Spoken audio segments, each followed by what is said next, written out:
বন্ধুরা, আমি আজকে আবার একটা নতুন ভিডিও নিয়ে চলে এসেছি। তো আজকের যে ভিডিওটি নিয়ে চলে এসেছি সেটি হলো কৃষক বন্ধু ভেরিফিকেশান। তো তো তোমরা সবাই কি করছো, অনলাইন দোকান থেকে ফর্ম এনে ফিল আপ করে অনলাইনে জমা দিচ্ছ, কিন্তু এটা করলে তোমার ফর্ম বাতিল হয়ে যেতে পারে। তো তোমরা কি করবে আমি বলে দিচ্ছি।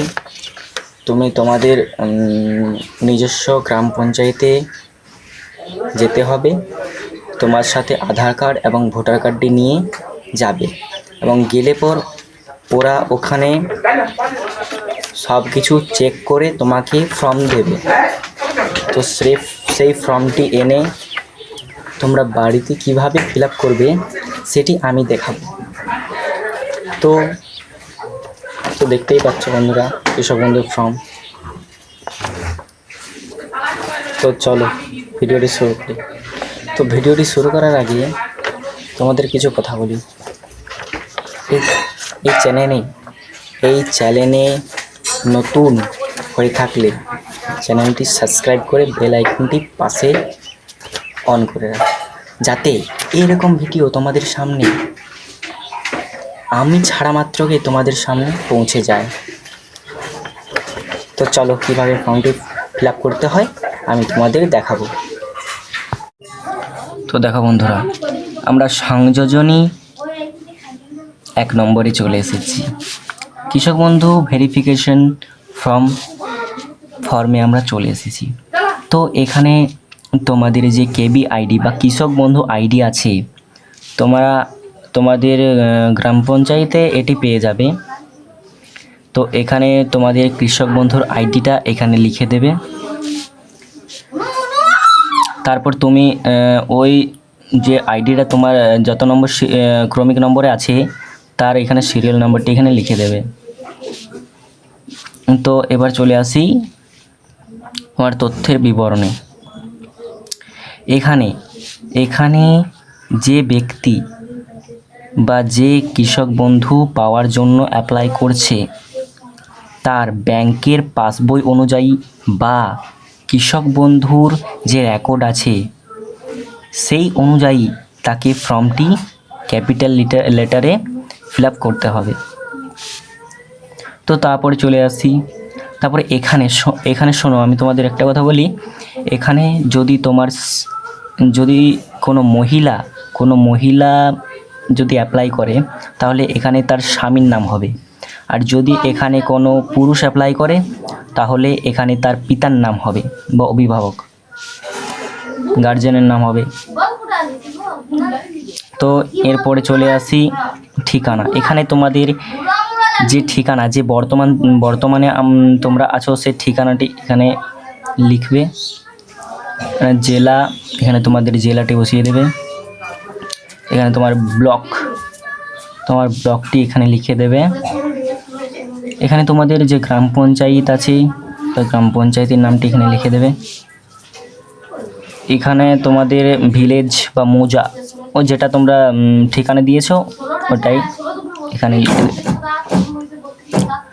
তো এবার চলে আসছি সুবিধাভোগীর বিবরণ। ব্যাংক ও শাখার নাম। তোমাদের ব্যাংক যে ব্যাংক, যেমন SBI হলে SBI লিখে দেবে, তার পাশে যে ব্রাঞ্চটি যেখানে রয়েছে তার নামটি এখানে লিখে দেবে।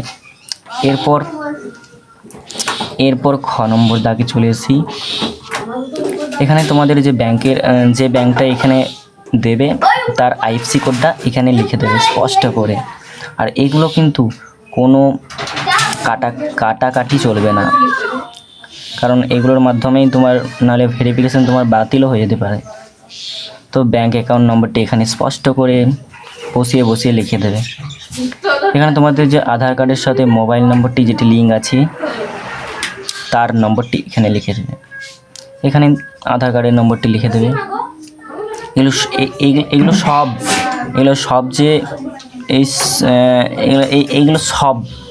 যেগুলো দেখতে পাচ্ছ এগুলো সব যে আবেদন করছে তার।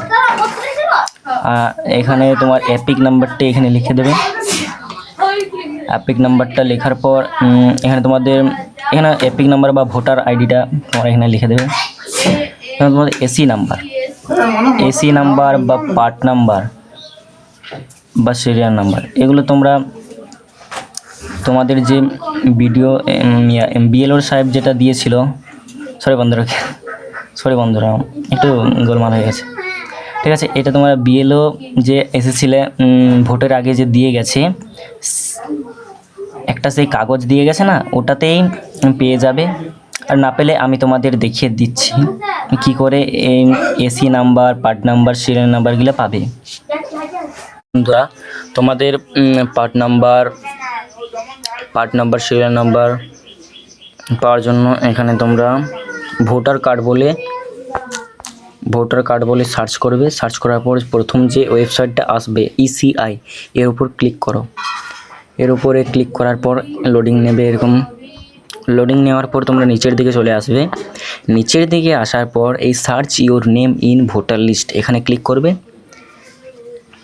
এখানে তোমরা যদি ভোটার কার্ড নিয়ে সার্চ করতে চাও তাহলে ভোটার কার্ডের নাম্বারটা এখানে দেবে, এখানে তোমার স্টেটটা দেবে, এখানে ক্যাপচারে ফিল করে পর সার্চ করে দেবে, তোমাদের চলে আসবে। এখানে তুমি যদি মোবাইল নম্বর দিয়ে চেক করতে চাও তাহলে এখানে তোমার স্টেটটা সিলেক্ট করবে।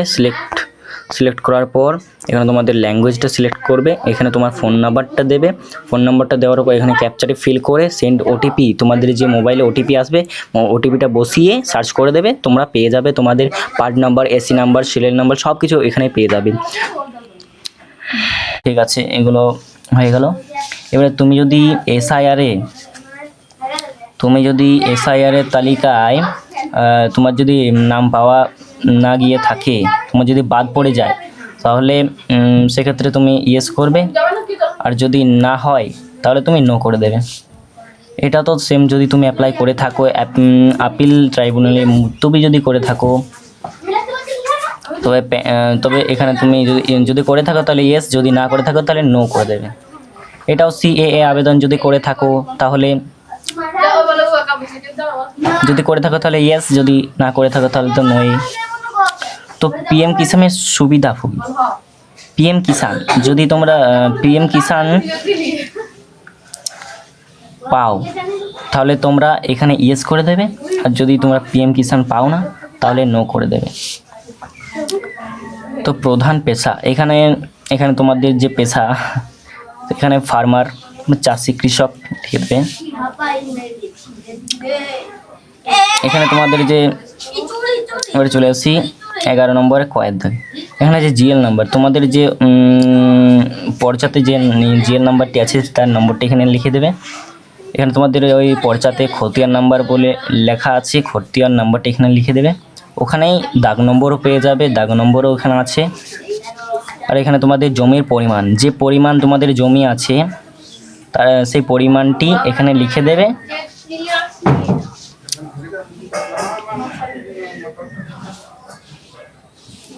এখানে স্বত্বলিপি এর তারিখ,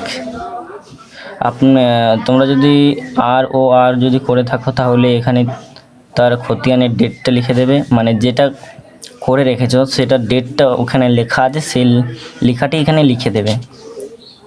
মানে জমির দখলের ধরন, তুমি যে জমিটা আছে, তোমার যে নামে জমিটা আছে সেটা কি তুমি কিনেছো, কিংবা তোমার পরম্পরা সূত্রে পেয়েছো, নাকি নামজারি করানো, হস্তান্তর করানো, আবার আর অন্যান্য কিছু, তোমার যেটিই হোক না কেন তার নামটি এখানে লিখে দেবে।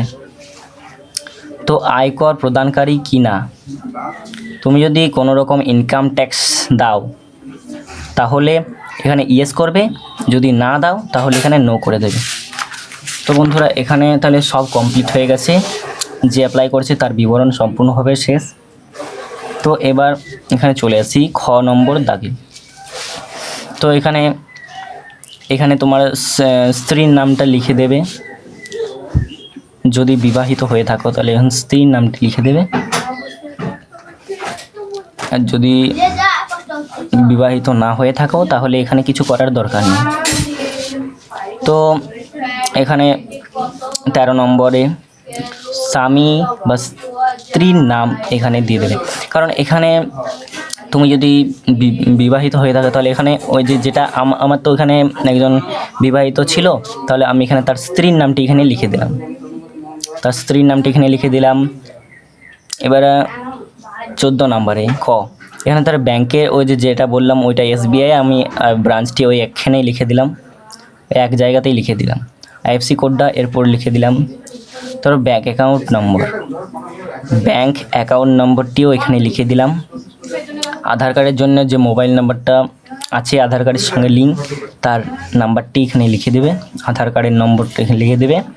আর এখানে তার স্ত্রীর অ্যাপিক ID, SC নাম্বার এগুলো সব লিখে দিতে হবে। এখানে যদি কৃষক বন্ধু